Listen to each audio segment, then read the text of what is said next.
Bonjour Anne, Bonjour Charlotte. ravie de te voir du coup aujourd'hui pour notre podcast. Moi aussi. On a plein de choses à se dire, je pense.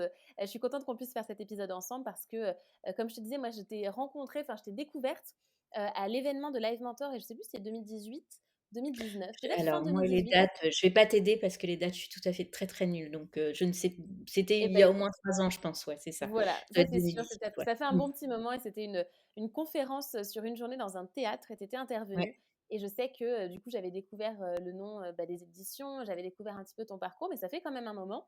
Donc depuis, je suis de temps en temps et en fait récemment, j'ai fait une commande pour mon équipe à qui j'ai offert Oui, un carnet à chacun. Voilà, donc est-ce c'est qu'ils pour ça étaient que contents déjà? ils Est-ce étaient qu'ils étaient ravis. contents? Bon, Ils étaient ravis. Je ne sais pas où ils en sont de l'utilisation. Je leur demanderai après l'enregistrement. Mais en tout cas, voilà, c'est pour ça que je me suis remise dans le sujet. Et donc, très contente de t'accueillir pour qu'on puisse discuter de ton parcours, de toi en tant qu'entrepreneur, mais aussi du sujet de fond qui est la productivité, l'organisation. Et puis, on va voir, écoute, comment évolue cet épisode, les sujets qui nous amènent. Et puis, on va partager ça du coup avec nos auditeurs de Postadem. Donc, déjà, ce que je te d'accord. propose pour démarrer, si tu es partante, c'est de raconter ton parcours à toi, ce que tu fais aujourd'hui et comment t'en es arrivé là. Voilà, tu as vraiment champ libre pour nous partager tout ça. Bon, alors on va essayer d'être assez rapide parce qu'on on va je vais parler de moi j'ai toujours travaillé dans les médias, j'ai commencé dans la publicité et cetera. Mais dans la publicité plus du côté, artistique, j'étais acheteuse d'art et tout, enfin ça a son importance pour après, c'est-à-dire que je faisais pas du marketing, quoi. Et donc voilà, donc j'ai commencé comme ça. Ensuite, je suis partie, en télévision et là, c'était un rêve de toute jeune d'être journaliste et cetera, sauf que j'avais pas du tout fait les études pour ça et en fait, je me suis retrouvée, de fil en aiguille dans des émissions culturelles et là, à un moment donné, il y a eu l'opportunité, de devenir chef d'édition, puis rédactrice en chef et cetera et donc je suis restée en télévision pendant vraiment un long moment. Et donc aussi, j'avais tout le temps l'habitude de bouger parce que j'étais en partie ou intermittente du spectacle ou en contrat de grille, ce qui fait que je changeais tout le temps de travail. Donc j'avais quand même cette habitude de me retrouver face à des situations du travail, pas de travail, du travail, pas de travail, etc. Et c'est important pour la suite parce que ça m'a quand même beaucoup aidé de ne pas avoir été sur des rails d'un salariat pendant 15 ans, etc. Par contre, je gagnais bien ma vie, donc ça a été autre chose après, enfin, qui est aussi vraiment important, le switch entre très bien gagner sa vie et devenir entrepreneur, ce qui n'est pas du tout la même chose au départ. Et donc voilà, donc j'ai travaillé dans les médias et puis j'ai fait ça une quinzaine d'années à peu près. Et à un moment donné, j'en ai eu assez, en fait, parce que j'étais dans des boîtes de production où on m'utilisait beaucoup, pardon, on m'utilisait beaucoup pour la créativité que j'apportais, etc. Souvent, on m'appelait pour mettre en place des émissions de A à Z qui n'existaient pas et tout. Et là, j'avais une vraie force de ce côté-là. Et en fait, au bout d'un moment, quand l'émission était en place et elle ronronnait, moi, je m'ennuyais, quoi. Parce qu'on me demandait plus autant de créer des choses, etc. Et je commençais un peu à m'ennuyer. Et puis, donc, j'étais dans une maison de production. Je suis restée pendant 2 ans. Et puis un jour, comme souvent en télé, c'est quand même très, très souvent comme ça, on est un génie et puis le lendemain, on l'est plus et il y a aucune raison à ça, hein. Ça ne s'appuie sur pas grand-chose. C'est vraiment les montagnes russes un jour, je me suis retrouvée en face de mon producteur qui m'a dit: «Non, mais finalement, on va s'arrêter» et cetera. Et je me suis dit: «Mais c'est la dernière fois que quelqu'un me sort cette phrase, en fait. La prochaine fois que j'arrête quelque chose, c'est moi qui le déciderai et ça sera mon travail et ça sera pas sur le jugement de quelqu'un en fait. Et vraiment, ça a été le. Mais alors, une fois que tu as dit ça, tu pas dit grand-chose parce que c'est super, mais c'est que, enfin, tu dis oui, je reviendrai plus jamais, mais ça m'était déjà un peu arrivé de me dire que je reviendrai plus, et puis à chaque fois je revenais, etc. Mais là, ça a vraiment été très différent, et j'ai commencé à me demander ce que j'allais bien pouvoir faire. Et ça faisait, quelque temps, alors ça c'était il y a un moment, hein, c'était il y a 6 ou 7 ans quoi, enfin 6 ans, et ça faisait un moment que je m'intéressais un peu à la psychologie positive, au développement personnel et tout, mais tu vois, qui étaient des choses il y a 6 7 ans, il y avait pas grand monde, qui était sur ce terrain-là, donc il y avait pas beaucoup non plus, d'accès à beaucoup de d'informations. Et j'ai commencé à m'intéresser à ça et je me suis dit: «Mais, oh là là, en fait, on peut avoir un autre état d'esprit, etc. Tu vois, j'ai regardé ce que les gens faisaient en termes de productivité, comment ils allaient au bout de leurs objectifs et tout ça. Et tout ça, je regardais ça vraiment dans un but personnel, en me disant, je veux voir comment je pourrais changer de métier, qu'est-ce qui va faire que cette fois, je vais pas laisser tomber ce projet. Ça, c'était vachement important et tout. Et donc, je cherchais plein de matières là-dessus. Et puis, de fil en aiguille, je suis tombée, sur, à l'époque, j'étais beaucoup sur Pinterest et tout ça, et je suis tombée sur aux États-Unis, ce qu'ils appelaient des life planners, qui étaient vraiment des carnets, en fait, qui avaient, vraiment tout un processus, pour aller d'un point A à un point B, et comment on faisait pour noter ces changements d'habitude et ces trucs et ces machins, enfin tout ce que maintenant on connaît, par cœur, mais qui n'était pas encore arrivé en France. Et j'ai commandé un carnet aux États-Unis que j'avais trouvé hyper cher. Je me disais: «Mais comment on peut y payer, 45 € un carnet? C'est n'importe quoi». Enfin, tu vois? Toutes ces questions qu'on doit se poser maintenant, quand on Ouais. quand on regarde mes produits, et moi je me disais: «Mais c'est pas possible». En plus, j'ai fait revenir des États-Unis, ça m'a coûté, mais 30 balles en plus et je sais pas, j'avais mis, tout un affect dans ce produit et tout un espoir que ça allait changer quelque chose. Et ça, c'est vraiment important aussi. Tu vois, des fois, rien qu'un livre, un livre, une formation, un truc, tu as vraiment l'impression que ça va changer la donne et que ça y est, tu as le début de la réponse, quoi. Et tu sais pas pourquoi, parce qu'il y en a 1000. Et pourquoi tu choisis celle-ci, pourquoi tu choisis pas celle du voisin? En fait, j'en sais rien, c'est la personne qui t'intéresse et tout ça. Enfin, ça a vraiment de l'importance, en fait. Et donc, j'ai commandé ce carnet et j'ai commencé à le remplir, et en même temps, j'ai fait un truc complètement qui avait rien à voir avec la choucroute. J'ai fait une formation de déco d'intérieur en même temps. Donc je faisais mon carnet, je remplissais et tout ça, heu, je l'ai rempli et je me suis dit: «Mais qu'est-ce qu'il est moche ce carnet!» Enfin, tu vois, j'arrêtais pas de me dire: «Non, mais le fond est super, mais enfin, c'est tellement moche, le papier est moche, le graphisme est fait en vitesse», à l'époque, il y avait pas Canva, mais tu sentais que ça avait été fait par quelqu'un qui savait pas, qui était pas designeuse, quoi, en fait. Et je me suis dit: «Mais» moi, j'étais folle de papeterie comme beaucoup de filles. Enfin, tu vois, à chaque fois que je vais dans une papeterie, je sors avec un truc, le rayon papeterie du bon marché, ça me rend folle. Donc enfin bon, un peu comme on aime ça, tu vois? Enfin, il y a pas que les filles d'ailleurs qui aiment ça, mais Mmh. les beaux carnets, c'est joli quand même. Donc je m'étais dit: «Mais qu'est-ce que ça serait super, de faire le même genre de produit, mais beau, quoi». Beau, et surtout, avec un ton français qui était pas du tout le ton, américain. Donc voilà, donc j'ai fini ma formation de déco et puis, j'avais ça dans un petit coin de ma tête. J'ai eu mon diplôme de déco et là je me suis dit: «Bon, bah, maintenant, je vais chercher des clients, pour faire ça».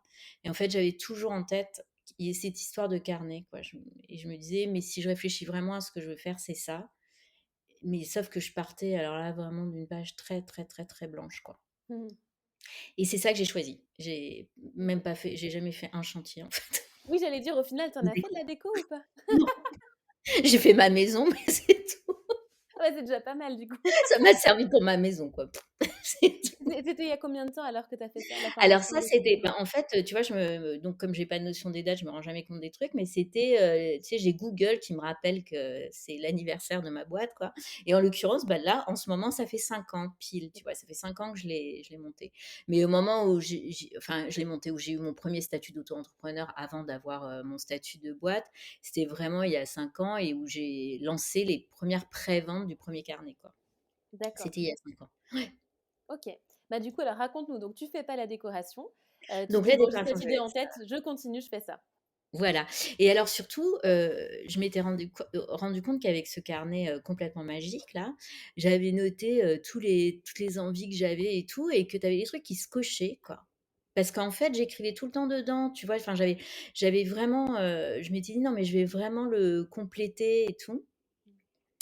Et donc j'ai commencé à faire des pré-maquettes, de ce que moi j'aurais aimé voir, dans un carnet comme ça.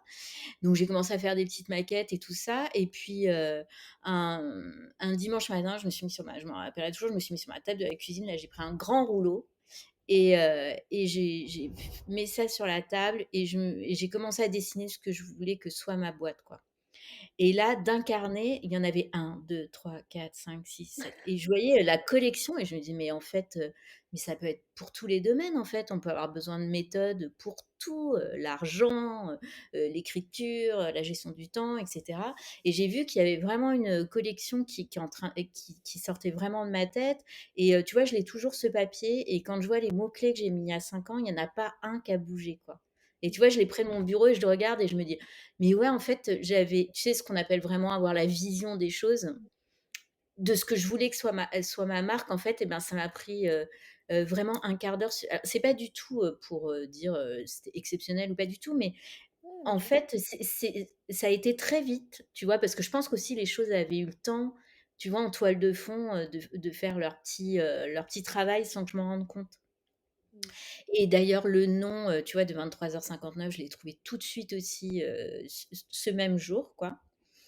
Et heu et une fois que j'avais fait ça, j'étais pas très avancée parce que, heu et ben, rien dans mon expérience professionnelle, antérieure, pouvait m'aider à fabriquer ces carnets. C'est-à-dire que sur le fond, décider d'un angle, décider, d'un ton éditorial et tout ça, je l'avais puisque je l'avais fait, déjà dans mon autre travail.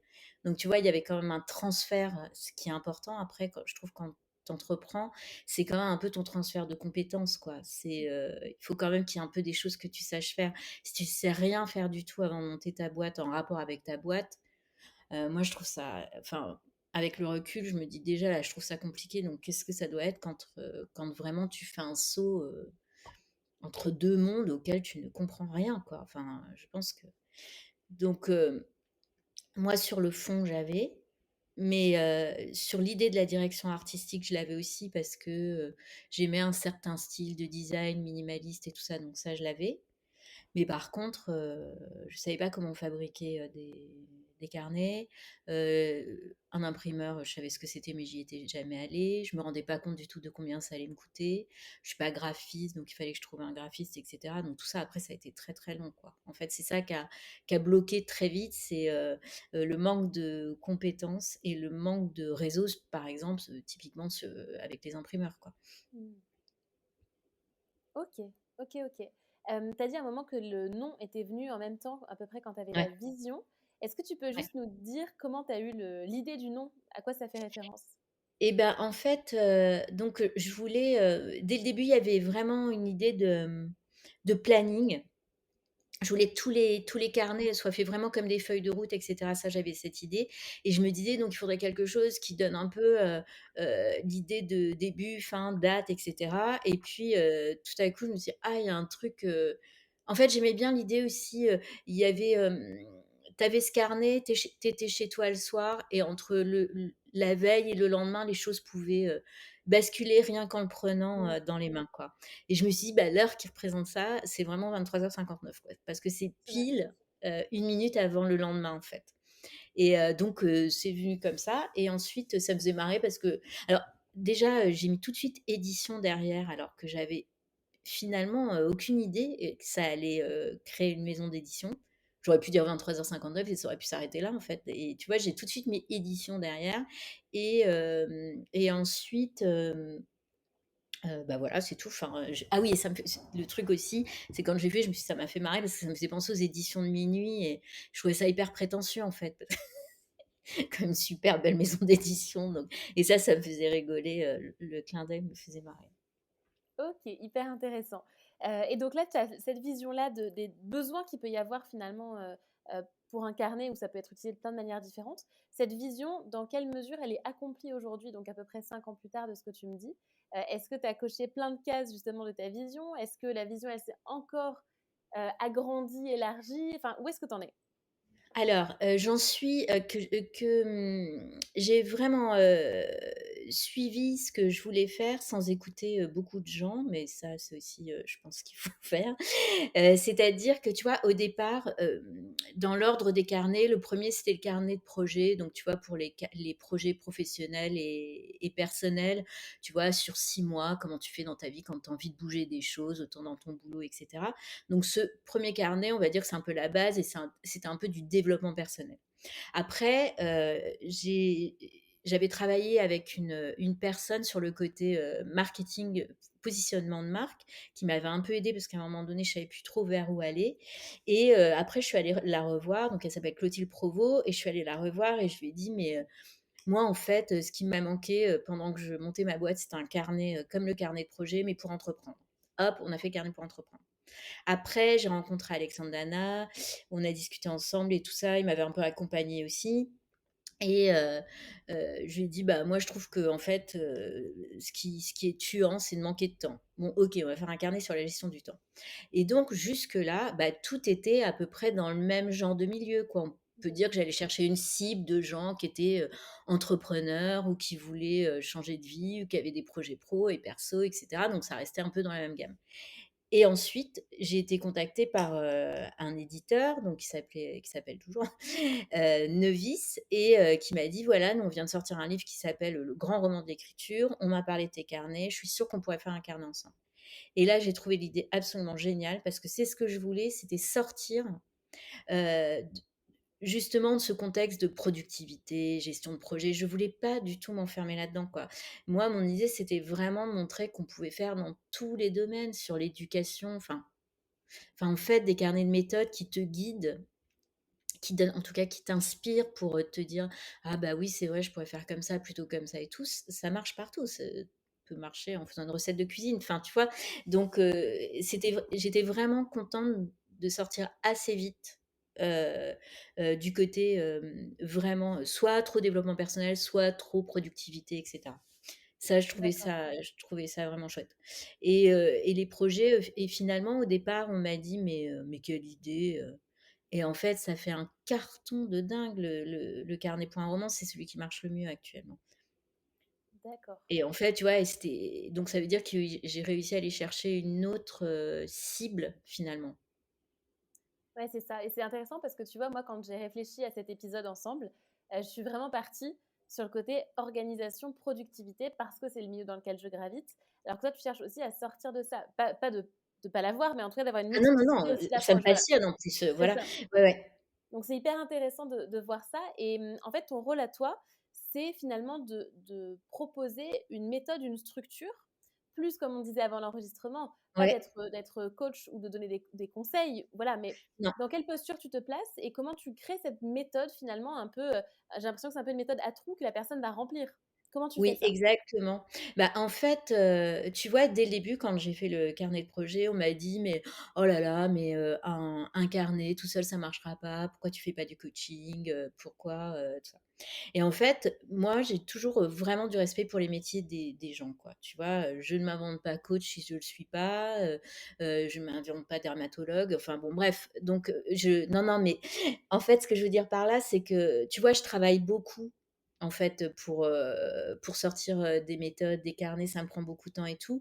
Donc, je respecte mon travail, mais je respecte aussi celui des autres. Et pour moi, être coach, eh ben, c'est pas moi. Ce qui m'empêche pas, tu vois, de par exemple, de discuter avec quelqu'un de son carnet de projet, de lui dire: «Mais pourquoi tu prendrais pas les choses dans ce sens-là?»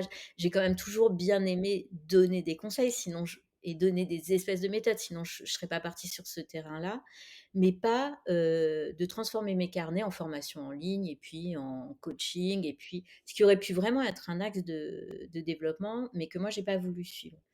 Parce que dans mon idée, il y avait toujours cette idée d'éditrice, en fait. De et très vite ça s'est fait puisque je me suis retrouvée avec des gens qui étaient co-auteurs avec moi, co-éditeurs. Tu vois? Où c'était plus moi qui écrivais toute seule. Mmh. Donc le carnet de projet, par exemple, je l'ai fait seule et tu me demandais comment je trouvais mes méthodes et comment je construisais les choses Ouais, aussi, c'est c'est ça. ça? Ouais. Eh bien, alors en fait, souvent, bah, alors moi maintenant moins par exemple pour le carnet de romans, mais souvent je pars d'une problématique que j'ai, hein. C'est-à-dire, par exemple, je n'ai pas de temps. Et en fait, là, ce qui se passe, bon, bah, généralement, soit j'ai lu des livres, soit j'ai vu des méthodes, soit je vais fouiller, enfin, je lis des bouquins et tout ça. Et ce qui se passe, c'est qu'en fait, ce que je lis, la force des carnets, c'est qu'il y a pas de blabla. C'est ce que je lis, j'en fais des méthodes hyper courtes que la personne peut, s'attribuer et auxquelles elle va participer, quoi. C'est-à-dire qu'elle va avoir un on va lui demander de remplir des choses. Enfin, tu vois, c'est un peu comme un cahier d'exercices, On lui explique la méthode, mais il y a 3 lignes sur la méthode et le reste, c'est à elle de le faire. En fait, c'est pour ça que généralement je dis que c'est des coachs de poche ou des compagnons de route, c'est qu'il y a un vrai, vrai travail à fournir. C'est pas du tout des on appelle ça s'appelle des carnets, mais c'est pas un carnet où il y a 3 pages de notes et tout ça. Non, il y a 200 pages de méthode, il y a vraiment des trucs à faire quoi, concrets pour avancer. Tu as des bilans, tu des on te demande d'être proactif. Et donc, les méthodes, eh ben, je les trouve partout. Enfin, tu vois, après, il y en a, rarement j'en invente, quoi. Après, je vais lire des trucs. En fait, la force que j'ai, c'est de lire des trucs et d'arriver à compacter ça, heu, visuellement et au sein d'un truc très clair, très pratique, quoi, Mmh. tout de suite.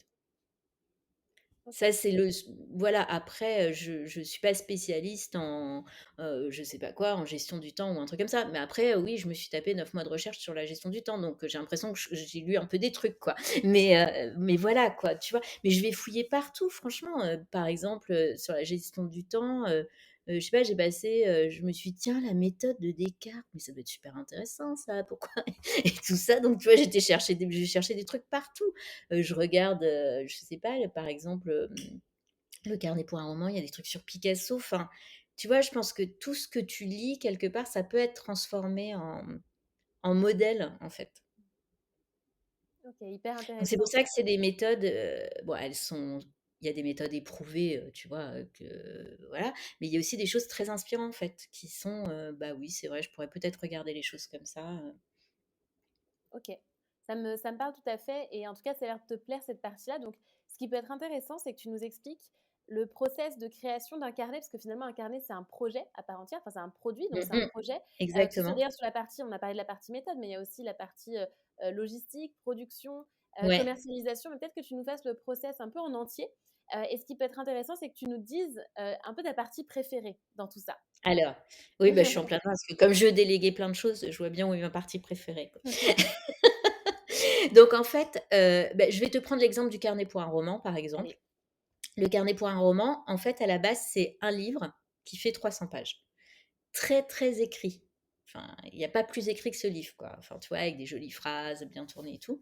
Et donc là, l'idée, c'était de prendre ce pavé de 230 pages et d'en faire, méthode par méthode. Donc là, la première chose que j'ai fait, bah, j'ai lu tout le PDF et là, je me suis dit: «Mais mon Dieu, mais comment je vais re comment on va créer une méthode?» Il y avait déjà une méthode, mais comment la créer autrement? Donner un premier planning à quelqu'un qui va arriver, quels vont être ses objectifs dans les 2 mois à venir, comment il va faire sa fiche personnage, et comment on choisit un titre et comment on envoie une lettre de motivation à un éditeur. Donc il y avait tout ça dans le livre, mais il fallait tout recompacter en choses très rapides, très simples pour les gens qu'ils aient ce guide à regarder quand ils écrivent leur livre. Donc ça, c'est la première chose. Donc ça, c'est passionnant, mais c'est, difficile, chronophage. Des fois, tu dis: «Tu peux plus», quoi, parce que bon, c'est pas si simple. Ensuite, vient la partie, donc une fois que moi j'ai fait ça, je prédessine pour le graphiste, je fais des patates très moches, des montagnes horribles et lui avec, tout son talent, le transforme en un très joli carnet. Après toute la partie, direction artistique sur, les couleurs et tout ça, c'est moi. Tout cet univers de marque, c'est moi. Tout le côté, à l'intérieur du livre, bah, les têtes de chapitre et cetera, c'est moi aussi. Ça, c'est plus un boulot d'éditeur et de donner la couleur comment dirais-je? La ligne le chemin de fer et tout ça. Donc ça, c'est moi qui le fais. Et ensuite, ensuite ça part, chez les imprimeurs. Donc moi, je travaille toujours avec les mêmes imprimeurs, un en France, un au Portugal. Donc ça dépend suivant les projets. Donc ça après ça part chez l'imprimeur et voilà. Donc tout ce processus, j'ai envie de dire qu'il pourrait prendre 3 mois et souvent il en prend beaucoup plus parce que c'est long quoi finalement, tu vois? Même après le graphisme, c'est long, il y a vachement d'allers-retours entre: «Ah tiens, là j'aurais pensé que tu aurais fait plutôt un truc comme ça» et cetera donc bon, bah, bref, ça prend du temps et ensuite, sur la commercialisation, Mais il y a toute la partie déjà sur les réseaux sociaux et tout, d'en parler, enfin même d'en parler souvent pendant le cours, quand c'est en cours de création, etc. Et après, bah, c'est le chemin logique, quoi. Tu vois, les fiches produits En fait, il n'y a pas de... Tu vois, je pense à ça la dernière fois, il n'y a pas de grand lancement comme tu peux les avoir, par exemple, avec les gens qui font des formations en ligne. Tu sais, tu as toujours des grands lancements, des multitudes de mails et tout ça. Alors là, Mmh. moi, je fais pas du tout comme ça. Mais je fais pas comme ça parce que, d'abord, parce que pour l'instant, je suis encore seule. Donc, il y a pas, j'ai pas une équipe de 14 marketeurs derrière moi qui ont le temps de faire tout ça. Et, et puis, je crois que ça me correspond pas, en fait.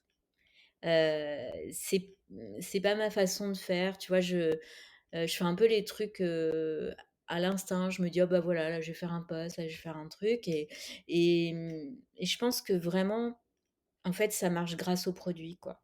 Parce que je pense que enfin, je veux dire, il y a pas tout un barnum de marketing derrière. Ça marche parce que, souvent les couleurs, ça attire l'œil, tu dis: «Ah mais c'est quoi ce truc?» Carnet pour un roman, tu dis: «Ah mais c'est top, j'avais envie d'écrire un roman». Enfin, tu vois, en fait, j'ai vraiment l'impression que c'est le produit Ouais. qui est qui est suffisamment, comment dirais-je? Qui a suffisamment d'émotion dans ce produit. En fait, généralement, ça crée assez d'émotions pour qu'il se vende un peu, alors pas tout seul parce que ça représente quand même du travail, il faut quand même écrire des newsletters, il faut quand même communiquer. Mais, je veux dire ça ouais, enfin, c'est comme ça que je l'analyse. J'ai pas l'impression de passer, 6 mois à faire des préventes, quoi. OK. Et tu as quelqu'un qui gère tu fais de la publicité ou pas? Ouais, Tu fais de la Oui, parce que je crois ouais, que ouais. j'avais vu passer justement quand j'étais allée sur le site pour faire la commande pour l'équipe, j'avais vu passer. Donc il y a de la Mmh. pub et après c'est réseaux sociaux, mais le plus gros, c'est quoi qui en termes d'acquisition chez toi? Franchement, c'est direct. C'est, je le enfin, c'est, les gens qui vont sur Google et je pense que ce qui marche beaucoup, c'est le bouche à oreille.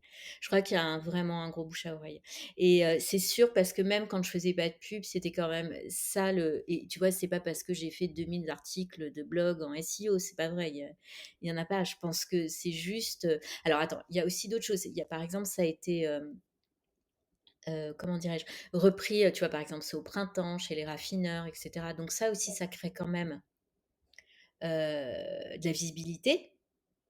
Enfin, tu vois, là, je rentre au bon marché et tout, donc enfin, c'est quand même, enfin, tu vois, c'est quand même des endroits qui drainent du monde. Donc ça, je pense que ça aide beaucoup.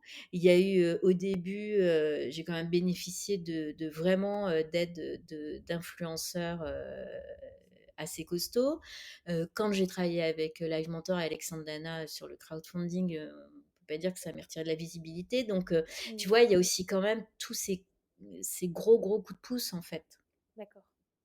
OK. Tu vois, ces collabs qui étaient faites avec les bonnes personnes et qui ont donné de la visibilité. Puis quelqu'un qui a, par exemple, acheté le carnet projet, bah, quand tu sors le carnet du temps, il vient voir. Alors même s'il y a pas, il y a beaucoup de gens nouveaux qui arrivent aussi, mais je pense que c'est vraiment toutes ces choses-là qui font que ça fonctionne. D'accord. OK. J'ai encore une ou 2 questions te concernant toi et concernant ton activité, et après je vais te poser des questions plutôt côté utilisateur du carnet. Ouais, C'est voilà, c'est 2 angles différents. Te concernant, tu as dit à un moment vraiment toi en tant qu'entrepreneur, tu m'as dit au tout début que financièrement c'était aussi un changement important, ouais. entre, une carrière, ben, plus traditionnelle comme tu as pu le faire, puis ensuite l'entrepreneuriat. C'est quoi si tu faisais un peu ton rapport d'étonnement du passage à ta vie d'avant à ta vie de maintenant, ce à quoi tu t'attendais pas, d'ailleurs, soit positif ou négatif, et la place que la réalité financière a là-dedans aussi? Alors, Alors au début, bah, comme, tu vois, comme souvent plein de gens quand tu décides de monter ta boîte, je suis partie, j'avais, le premier investisseur Pôle emploi là pendant, un petit moment, qui permettait, tu vois, finalement ça changeait pas trop ma vie, voilà. Et en fait, bah, moi j'avais pas 2 ans d'indemnité, j'en avais beaucoup, beaucoup moins que ça et très, très vite, bah, je me suis retrouvée, bah, non, j'avais rien. Alors déjà, je pense que la première chose qui joue, c'est que moi je ne vis pas seule, je suis mariée avec quelqu'un qui est salarié, voilà, on est en famille, donc je me suis pas sentie, pris à la gorge, j'ai pas dû déménager, j'ai pas dû, je sais pas, revendre ma maison et tout ça. Donc, même si c'était pas dans des conditions non plus de dingue, parce que franchement, au début, moi, enfin, vraiment, j'ai toujours pu me payer. En fait, parce que quand mes acédiques se sont arrêtés, bah, tout de suite, j'ai commencé à vendre des carnets, donc j'ai toujours pu me payer, mais vraiment, enfin, moins de la moitié que ce que je gagnais avant. Enfin, ça faisait une vraie, vraie différence et encore, je dis moins de la moitié, c'était vraiment pas grand-chose. Et ça, au début, j'ai pas trouvé ça très dur au début parce que tu sais, tu es tellement, enthousiaste par, tout ce que tu crées, tout ce que tu apprends et tout. Sauf qu'au bout d'un moment, je me suis dit: «Non mais alors là, ça va être quand même un petit peu dur cette affaire et tout» et donc bah, finalement ce que ça m'a en fait, j'ai plus travaillé quoi, pour gagner plus et maintenant je me verse, un salaire, qui est bien mieux, qu'il y a 4 ans, et puis l'année prochaine, il sera encore bien mieux. Enfin, la question de l'argent, elle se pose, plus de la même façon maintenant parce qu'en fait, ça marche, j'ai de la trésorerie et je me dis pas, «Mon Dieu, et si tout s'arrête?» Je pense plus du tout, c'est beaucoup plus serein, mais ça l'a pas du tout été, ça a été une vraie question et ça, je trouve que c'est vraiment quelque chose que les gens peut-être n'appréhendent pas assez de ce que ça veut dire de passer un bon salaire à plus grand chose quoi. C'est quand même d'abord si tu es toute seule, je trouve ça vraiment compliqué et voilà ou si t'as pas tes parents, enfin bref, si t'as pas de réserve d'argent, c'est quand même compliqué. Et puis au début, tu dois mettre de l'argent aussi en plus. Enfin Mmh. moi, je fabriquais des choses, donc il a bien fallu que je les paye en fait. Tu vois, c'est pas juste payer un abonnement, à Mailchimp, quoi. Enfin, fabriquer des carnets, faut quand même sortir ton argent, quoi. Donc, Ouais. et c'est pas tout de suite rentable. Donc, il y avait tout ce truc-là qui était de vraiment, prendre, un risque et puis, tu vois, je suis jamais allée voir des gens, pour avoir de l'argent et tout. J'ai pas du Ouais, tu tout, es en autofinancement depuis le début? ouais, ouais.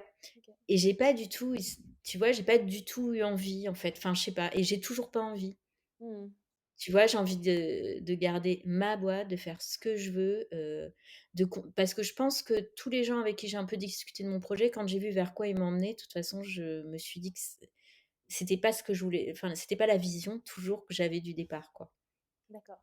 OK. Et donc voilà, il y a ça, le 1er truc, l'argent, c'était quand même vraiment important et ce que j'avais pas non plus trop appréhendé, c'était, tout ce qu'il allait falloir apprendre, en fait.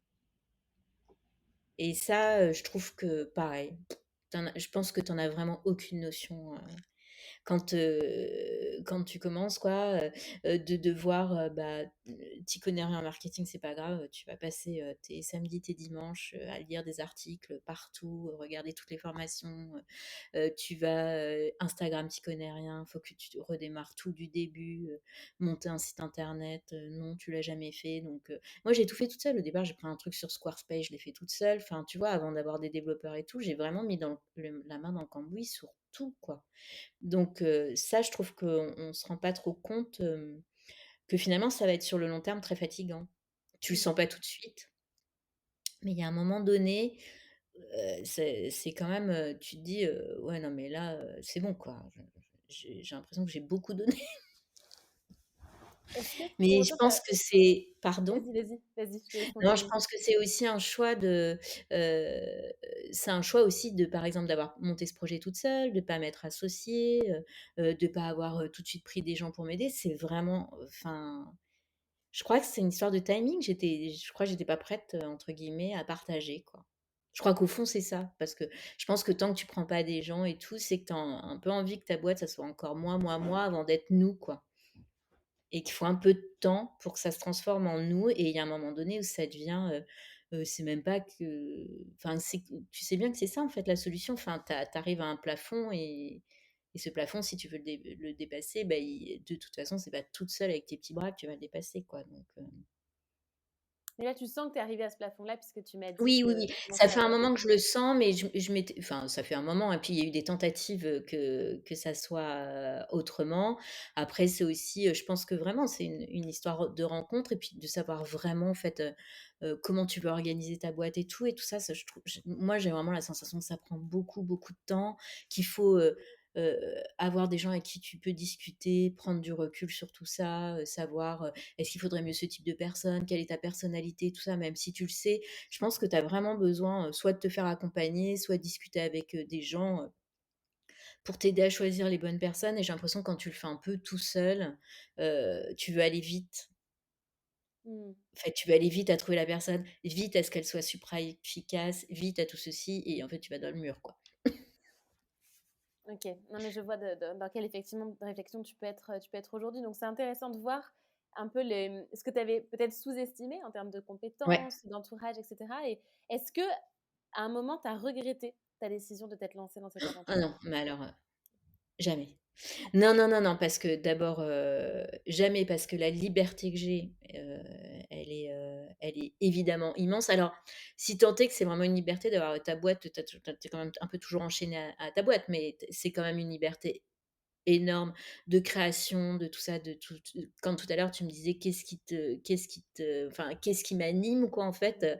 bah, ce qui m'anime c'est de faire des carnets qui sont utiles aux gens, où il y a vraiment des résultats, où tu vois que les gens ils te remercient, ils sont trop contents de ce que tu as fait. Moi à chaque fois je suis là: «Ah bah oui» et tu vois, ils sont quand même contents, ça change des choses dans leur vie, donc déjà c'est génial de faire des beaux objets, de te retrouver, avec des beaux clients qui arrivent pour te dire qu'ils veulent travailler avec toi, Chanel, Le Bon Marché, des gens comme ça, bah, tu te dis, enfin, c'est quand même que j'ai fait un super boulot. Enfin, tu sais, ça, je trouve ça, enfin, c'est extrêmement bon pour l'ego, en fait. Enfin, de voir que tu fais un chouette travail, que c'est reconnu comme tel et tout. Donc ça, c'est super. Pour les moments où tu es un peu down, c'est quand même super, de te rappeler qu'il y a ça et c'est tout et moi, créer des choses comme ça, enfin créer ces carnets, ça m'éclate et si demain je fais plus ça, je pense que je remonterai quelque chose, en fait, parce que je trouve ça vraiment chouette de partir d'une feuille blanche et de voir, quelque chose, un projet qui éclot, que les gens achètent, qui ils sont contents de l'avoir, ils regrettent pas de l'avoir acheté et tout. Ça, je trouve que c'est vraiment des beaux projets hyper valorisants. OK. Donc tout ce côté direction artistique et sortie de produit, c'est vraiment quelque chose qui me et puis comment dirais-je? De sentir quel sera le prochain, quel doit être le prochain et lequel va marcher. Ça, c'est vraiment super intéressant. Tu t'y attendais à ceux qui fonctionnent le mieux et ceux qui fonctionnent le moins bien? Est-ce que c'est ce que tu avais compris Le carnet du temps, je savais alors, il y en avait pas, celui qui est mais c'est pas qu'il fonctionne moins bien, mais c'est plus une niche, c'est le carnet pour entreprendre. Oui, Parce que c'est quand même plus la gestion du temps, c'est tellement, général et tu vois, le carnet pour un roman, je pensais que ça allait marcher, mais je ne savais pas qu'il y avait voilà. autant de gens qui voulaient écrire un livre quand même. D'accord. Alors ça me sidère tous les jours, quoi. OK. Je me dis: «Mais c'est dingue, il y a vraiment» enfin je pensais que ça marcherait, mais p quand même pas, qui démarre tout de suite comme ça et que ça marche, quoi. OK.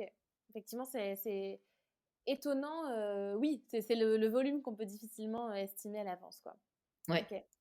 Et ben, justement, si on se met plus côté, côté utilisateur, en fait, du carnet, comment tu parlais de coach, de poche, en fait et c'est un peu le rôle Mmh. que toi, le premier carnet que tu avais acheté aux États-Unis a eu pour toi, d'une certaine façon, même si c'est Exactement. moins Mmh joli. mh. Comment est-ce qu'on peut, en tant qu'utilisateur d'un carnet, vraiment s'en servir pleinement pour, bénéficier de ce que ça peut apporter? Parce qu'en soi, si on fait rien, il se passe rien. Le carnet va pas faire le Non, projet à notre place. Donc comment est-ce qu'on peut non. vraiment exploiter cet outil pleinement? Alors, la première chose, c'est de ne pas avoir p par exemple, si on parle du carnet de projet, qui est un carnet simple, tu as des projets, voilà, je sais pas, tu veux aller habiter ailleurs, à Bordeaux et cetera et tout ça. Il y a des gens qui vont se dire: «Non, mais mon projet, il est pas assez top, je vais pas utiliser le carnet pour mettre ce projet-là, je vais attendre d'en avoir un super», Mmh. En fait, déjà, il faut commencer par là. Vraiment, il y a pas de petits projets, enfin, tout est chouette, quoi. Enfin, quand tu as envie de changement dans ta vie, le moindre truc, même si c'est pour aller courir 25 minutes tous les matins et ben, le fait de l'écrire dans un carnet, déjà, ça va tout changer parce que tu vas prendre un engagement, en fait. Tu vas revenir dans une semaine et puis tu vas te dire, «Ah ouais, j'avais dit, dans mon carnet, j'avais marqué que je courrais 25 minutes, c'est dingue, maintenant, je cours 30 minutes». C'est des trucs tout bêtes, mais en fait, c'est hyper motivant. Le fait que tu l'aies marqué quelque part, le fait que ça soit un très joli objet, bah, mine de rien, tu pas tout de suite comme un sagouin.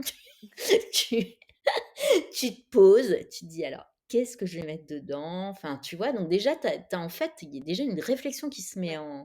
en route, quoi. C'est pas, juste tu cribouilles pas sur un carnet de brouillon, c'est pas un petit post-it, quoi. Donc et puis tous les carnets sont faits où tu es vraiment, où dès le départ, tu dois te poser des questions En fait, c'est souvent en, comment dirais-je, en entonnoir. C'est-à-dire que tu penses très loin et après on va te demander d'agir au jour le jour. C'est ça. Mais déjà, il faut s'autoriser à penser très loin. Mmh. Et souvent, eh bien, il y a des gens pareils qui ne pensent pas très loin parce qu'ils se disent, tu vois, par exemple, dans le carnet de projet, on te dit d'écrire ta journée idéale dans 2 ans, 3 ans, et cetera. La plupart des gens n'osent pas l'écrire parce qu'ils se disent: «Non, mais en vrai, moi, je voudrais être sur une plage à Los Angeles et je trouverais ça génial et j'aurai enfin ma maison là-bas, et j'aurai un mari, 2 enfants. Oh non, je peux pas écrire ça, c'est pas vrai, ça se passera jamais». Mais c'est nul, parce que si, ça peut se passer, en fait. En fait, si. Et donc, après, il y a pas de magie. Après, justement, ce carnet, il te montre comment ça peut se passer. C'est-à-dire d'un rêve aussi vaste que ça. OK, donc tu vas à Los Angeles, mais pour l'instant, tu es en CDI dans un boulot, tu gagnes beaucoup d'argent, donc ou pas, ou tu gagnes pas d'argent, ou je ne sais quoi. Tu es pas obligé obligatoirement cadre, supérieur, mais bon, bah, bref, tu as ta vie à l'instant en ce moment. Et comment tu vas la transformer vers ça? Bah, je sais pas, est-ce que tu parles anglais? Non, bah, je sais pas, par exemple, tu pourrais peut-être commencer par faire une formation d'anglais. Donc ton premier mois, il va être: «Je vais chercher ma formation d'anglais et puis en parallèle à ça, je vais regarder avec mon employeur si je peux pas avoir une année sabbatique». Je te dis n'importe quoi parce que j'ai pas étudié le processus de partir Mmh. vivre à Los Angeles. Mais en fait, c'est de segmenter tout ton projet en micro-étapes, en fait, qui vont faire que, bah, ça va avancer et en fait, de bien comprendre en plus de ce projet, bah, tu as ta vie à côté, quoi. Donc il faut bien que tu fasses rentrer des ronds dans des carrés et que si tu penses que tout, du jour au lendemain, va changer, ce n'est pas vrai, quoi. La gestion du temps, c'est pareil, tu as jamais de temps pour toi. Bah, avant de retrouver du temps pour toi, mais il y a plein, plein, plein de méthodes, quoi. Comment tu le perds? Où est-ce que tu perds ton temps? Est-ce que c'est vraiment utile de passer 3 heures sur Instagram? Est-ce que tu en as vraiment besoin dans le cadre de ton travail ou pas du tout? Est-ce que, je sais pas, tu passes trop de temps en réunion, et ben, comment tu peux faire pour refaire des réunions qui servent à quelque chose? Comment tu peux faire pour annuler des déjeuners où tu as pas envie d'aller? Tout ça pour, en fait, aller vers un point précis, c'est d'avoir du temps pour toi et ce qui compte vraiment. Ta famille, tes je sais pas, tes amis, enfin, tes passions et cetera. Et donc à chaque fois, c'est toujours ça, c'est une méthode avec plein, plein, plein de micro-méthodes qui t'amènent à réfléchir sur ce que tu peux changer, quoi. Et OK. toujours avec un objectif de départ quand même. L'idée, voilà, c'est qu'est-ce que tu veux? Tu veux 3 heures de plus par semaine? Bah, on va t'expliquer pendant 200 pages et surtout toi, tu vas y réfléchir plus que nous, on va t'expliquer, comment tu peux faire pour réussir à avoir ces heures à la fin du carnet, quoi. Et généralement, c'est des carnets qui dev la durée, c'est à peu près 6 mois. Mmh. C'est ce que j'allais te demander. La Ouais. durée, du coup, en moyenne et la fréquence à laquelle, ça doit être, rempli, travaillé? Alors ça, il y a pas enfin, heu, moi je te dis 6 mois, mais il y a tu vois, par exemple, il y a eu vachement de gens qui l'ont commencé, qui l'ont arrêté, qui l'ont repris 2 ans après, qui étaient prêts et là, qui ont fait leur projet, en fait. Mmh. Tu vois, moi, enfin, je l'utilise, tous les 6 mois, j'en reprends un nouveau. C'est ce que j'allais te demander, de te dire si Ouais, tu as ouais, tout ouais, le carnet de conservé et projet, ouais. je l'utilise, vraiment tout le temps parce qu'il a une partie, agenda et en début d'année, ça me enfin, à chaque nouveau carnet, bah, ça me permet de remettre mes projets, pro, perso, tu vois, vers où je veux aller pour ma boîte, mais aussi perso et cetera. Il y a quand même des trucs, ça fait, 5 ans que je les note, dans le perso, ils sont toujours pas réglés, quoi. Mmh. Tu vois, c'est comme si quelqu'un mettait: «J'ai envie d'arrêter de fumer, j'ai envie d'arrêter de fumer, j'ai envie d'arrêter de fumer». Puis en fait, ce projet, il a toujours pas été mené. Donc il y a des fois des choses que je remets, puis des fois, il y a des trucs, tu dis: «Ah ouais, j'avais mis ça, mais c'est dingue, en fait, c'est vachement mieux ce que j'ai fait», voilà, enfin. Est-ce que tu as un exemple justement de projet, un peu en success story, de toi-même, tu vois? Mais un projet que tu avais noté dans ton carnet de projet et qui s'est réalisé? Bah, heu, pour moi, là, tout de suite, pour moi, si par exemple, il y avait, heu faire des carnets en collab et tout ça, j'y avais un peu pensé, mais ce qui est presque plus intéressant, c'est les gens, quoi. Parce qu'il y a vraiment des gens, qui ont eu il y a des gens qui ont monté leur boîte, vraiment, tu vois, avec le carnet pour entreprendre. Là, il y a une nana, il y a 2 jours, qui m'a dit: «Je vais vous envoyer mon roman parce que là, je pense que ça y est, je viens de mettre un point final». Enfin, tu vois, il y a quand même des histoires super. Il y a des gens qui sont partis vivre ailleurs, il y a eu plein plein d'histoires comme ça. Et mais un exemple précis pour moi, non, parce que enfin, tu vois, ça va être: «Tiens, je veux atteindre tel chiffre d'affaires». Oui, bah, je l'atteins, tu vois? Mais il y a pas plus, enfin, j'ai pas eu de changement dans ma vie qui ferait où je me dirais: «Ah oui, si, si, si, faire plus de sport, ça je l'ai fait». Alors qu'au début, je le mettais, tous les mois et puis enfin, toutes les années, puis il se passait rien. Puis oui, si, en fait, oui. Mais tu vois, je pense qu'à force de remettre un projet, tu t'en occupes, en fait. Mmh mh. Effectivement, quand tu vois que ça revient régulièrement et que c'est toujours pas fait, tu as aussi un peu la Voilà. douleur de l'inaction, de te dire: «Mais quand même, c'est pas Oui. possible que je sois encore là» et donc tu vas le faire à ce Et moment-là. Tu surtout, des fois, il y a des choses que tu notes pas et tu dis: «Ah beh, oui, mais ça, je l'avais pas noté». Tu sais, par exemple, on a un carnet to do list et moi, par exemple, je fais pas de to do list, je suis nulle là-dessus. Mais en fait, je note tout le temps. En fait, des fois, je me dis: «Ah non, mais j'ai rien fait» et dans ce carnet, tu as vraiment un truc qui est ce que tu as fait, en fait, mmh, ce qui était pas prévu et en fait, la liste est longue et en fait, tu dis: «Mais en fait, j'ai fait tout ça, oui, bah, c'est c'est clair. sûr, mais en fait, j'ai pas rien fait du tout». C'est vachement moi, j'essaye toujours de faire des carnets qui sont valorisants et super, déculpabilisants et pas du tout avec un discours de la win à l'américaine. Moi, je déteste ça, quoi. Tu vois, le truc: «Allez, go, go, go, on va y arriver». C'est pas du tout l'esprit de la marque, quoi, pas du tout. Écoute, ça me parle bien et je pense que le côté déculpabilisant, tu en as aussi parlé quand tu as dit, il y a pas de petits projets, en fait. Ouais. C'est valable pour Mmh. tout et c'est vrai que moi, j'y réfléchissais en me disant, «Tiens, à quel autre projet ce serait applicable?» et je me disais: «Ah bah tiens, est-ce que ça c'est pertinent? Est-ce que c'est suffisant? Est-ce que» donc c'est bien que tu en parles.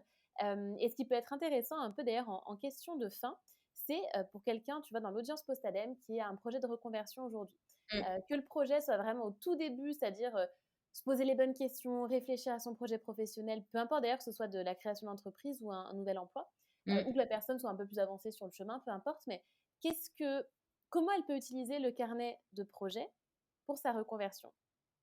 Bah, là, c'est vraiment super utile. Alors là, typiquement, parce que tu vois, il y a souvent des gens qui me disent, «Est-ce que je dois prendre le carnet pour entreprendre, le carnet de projet?» et cetera. Moi, je trouve que tant que tu sais pas vraiment où tu vas avec ta boîte et que tu en es pas à positionner ta marque, le carnet de projet, il est beaucoup mieux. Parce qu'en fait, quand tu es dans cet état d'esprit de savoir, bah, ce qui moi, il m'est arrivé, je voulais faire autre chose, mais est-ce que c'est de la déco ou je sais pas quoi? Et ben, en fait, le carnet de projet, il est hyper utile parce que ça va te permettre déjà d'imaginer où tu voudrais être, quelle serait ta vie dans 2 ans, en fait, c'est quoi? C'est où? Par exemple, si tu te dis, «Bah, moi, je veux être au bord de la mer» et que ton boulot, là, que tu imagines, il va se passer à Paris, déjà, est-ce que tu es sûr que tu es pas du tout en train de faire fausse route, quoi? Tu vois? Donc ça te permet de faire, quand même un débroussaillage quand même de ce que tu veux faire et surtout d'agir hyper concrètement, quoi. Parce qu'il y a rien de plus simple que de dire: «Je vais coller ma dème et je vais changer, je vais monter ma boîte».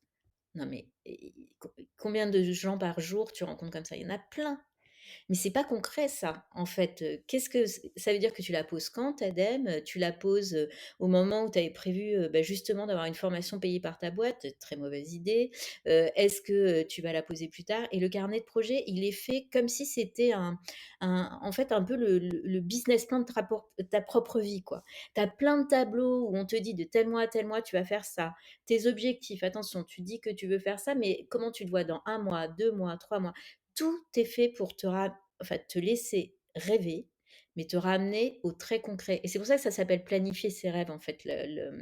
La baseline de la marque, c'est ça, quoi. C'est que en fait, beh, tu peux avoir des rêves, mais en fait, rentre dans le concret, mets un début, une fin et puis là, ils vont vraiment arriver, quoi et ça sert vraiment à ça et peut-être qu'il y a des gens aussi à qui ça fait peur et tu vois, qui vont avoir le carnet entre les mains, qui vont se dire: «Ben non, j'ose pas le remplir» parce qu'en fait, ça te met tellement face à ce qu'il va falloir que tu fasses pour y arriver, que c'est pas si simple. Mais ça vaut tellement le coup parce qu'au final, bah, tu vas te rendre compte qu'un mois plus tard: «Ah mais non, mais ça je l'ai coché, je pensais pas que j'allais être capable quand même d'aller faire ce truc-là, prendre ces renseignements, voir quelle formation j'allais pouvoir faire» et comme on te demande de tout découper en petites actions, bah, en fait ça marche. Enfin, il y a aucun, secret et ce qui joue aussi beaucoup, c'est l'objet écrit et cet objet que tu as toujours avec toi et qui est entre le journal intime, le journal c'est pas un objet que tu vas montrer à tes copains, en fait. Mmh. Tu vois? C'est un objet qui est pour toi, où tu as comme moi quand j'avais acheté l'autre, où j'avais surinvesti dans l'objet que j'allais recevoir, j'avais accepté d'en payer le prix et cetera et ça, c'est et ben, en fait, ça fait partie de la démarche, en fait. Mmh. Totalement. Écoute, ça me parle tout à fait. Très intéressant de t'écouter là-dessus et ce que je te propose pour, terminer cet épisode, parce que ça fait déjà Oui 50 minutes qu'on parle, on a plein de choses et à ben, dire, j'ai voilà. plein de questions encore, mais il faut sélectionner. Ce serait quoi le dernier message que tu as envie de faire passer aux auditeurs? Soit un message, plus eux en tant qu'utilisateurs de carnet avec leurs projets à eux ou plus à la limite un message que tu ferais passer en tant que, reconverti toi-même. Tu as le choix et le message que tu as envie de donner. Alors peut-être en tant que reconvertie moi-même, heu, bah, je trouve que c'est vraiment une super expérience. C'est une super expérience. Comme je disais, c'est extrêmement valorisant, il y a plein de choses, mais il faut, quand même respecter, à mon sens, quelques il faut bien faire attention à quelques points quand même qui nous entourent et ça me paraît quand même tellement la base, quoi. Parce qu'en fait, monter sa boîte, c'est vivre avec sa boîte, 24 heures sur 24, quoi. Donc il faut avoir des gens, à côté de soi qui croient aussi au projet ou en tout cas, même si au début ils savent pas trop, en tout cas que la personne ait assez de passion pour les entraîner avec eux et assez de, comment dirais-je? De confiance en elle pour qu'en fait, les gens embarquent avec elle, quoi. Même s'ils y croient pas, qu'ils embarquent et à partir de ce moment-là, où il y a un petit groupe de gens, qui embarquent, avec vous, mais sans, spécialement être des associés, enfin juste, qui croient au projet et qui vont être là le jour où ça va pas aller ou qui vont vous rapp le jour où vous allez regarder moi ça m'est arrivé, le jour où vous allez regarder la concurrence en vous disant: «Mais mon Dieu, mais cette personne sert la même chose que moi au même moment, j'arrête tout», qui vont vous dire, «Bah non, parce qu'en fait ça fait 6 mois que tu bosses donc non, tu vas pas arrêter». Puis tu vas y aller, enfin qui vous redonne confiance en vous. Donc un, il faut être bien entouré, 2, il faut faire attention à l'argent et bien avoir confiance que ça va pas être, super simple tout de suite et la troisième chose que je dirais, c'est vraiment de faire hyper attention aux marchands de pelles et pioches là, qui vous promettent de vous aider à trouver, les pépites dans le désert et en fait, quand ça veut rien, enfin tous ces consultants, tous ces gens qui vont venir vous dire, de comment il faut faire et ça serait bien de vous aider. Je trouve qu'il y a vraiment des gens super pour coacher sur le marché. Il faut les trouver, il faut prendre les meilleurs et pas payer pour tout, tout le temps quoi. Enfin, pour se dire: «Ah mais là, si cette personne m'accompagne pas, je vais pas réussir à monter mon compte Instagram». Si, en fait, si, c'est possible et je veux pas dire qu'il faut pas se faire coacher, c'est pas du tout c'est loin de moi cette idée, mais je trouve qu'il faut faire, quand même assez attention parce que c'est des moments où l'argent part vite et des fois on est paumé et on a un peu tendance à demander conseil, je pense à, pas tout le temps aux bonnes personnes donc de faire gaffe aussi, voilà, d'aller vers les professionnels quoi, en fait, pas, Ouais, choisir, mais c'est ce que tu disais, c'est choisir les bonnes personnes de son entourage, mais aussi les bonnes personnes pour nous accompagner. ouais, Et avoir du recul aussi là-dessus et voir ça comme un investissement. Mais un investissement, comme tout investissement, tu vas faire le bon investissement. Tu vas pas investir dans tout. Tu vas exactement, bien choisir ce que tu fais. exactement. Ouais, exactement, faut pas se tromper et oui, il faut aussi, bah, mettre un peu d'argent, quoi. Voilà, c'est pas l'entrepreneuriat, c'est pas juste, arriver et puis on va gagner de l'argent. Non, c'est aussi à la base, au début, un peu en mettre. Après, c'est pour des boîtes comme les miennes, je parle pas pour des gens, Ça qui vont dépend des monter projets, des bien sûr. mmh. Bien sûr. Oui, oui. Donc je ne sais Écoute, pas si j'ai répondu à ta question, mais ouais. tu as tout à fait bien répondu à ma question. Non, non, c'est très bien, non, c'est hyper clair. Écoute, c'était passionnant de t'écouter. On aurait pu en discuter Merci. encore longtemps. Franchement, un grand merci pour tes réponses et ta participation au podcast. J'espère que ça va plaire à nos auditeurs. Et Bah, pour j'espère terminer, aussi. ben, dis-nous où on peut te trouver. Alors, de toute façon, on va mettre les liens en description de l'épisode, mais si on veut se renseigner sur les carnets, c'est où qu'on peut faire ça? Alors, bah, sur le site internet, donc 23h59 éditions, .com, et puis surtout sur Instagram, voilà, j'y suis, régulièrement et après il y a des points de vente, mais principalement sur le site internet. Il n'y a pas Excellent. encore de boutique, j'espère un jour, mais voilà. Ah, je note. Ouais, ouais, Super. Eh ouais. bien, écoute, Anne, un grand merci et puis je te dis à très bientôt. OK, merci beaucoup.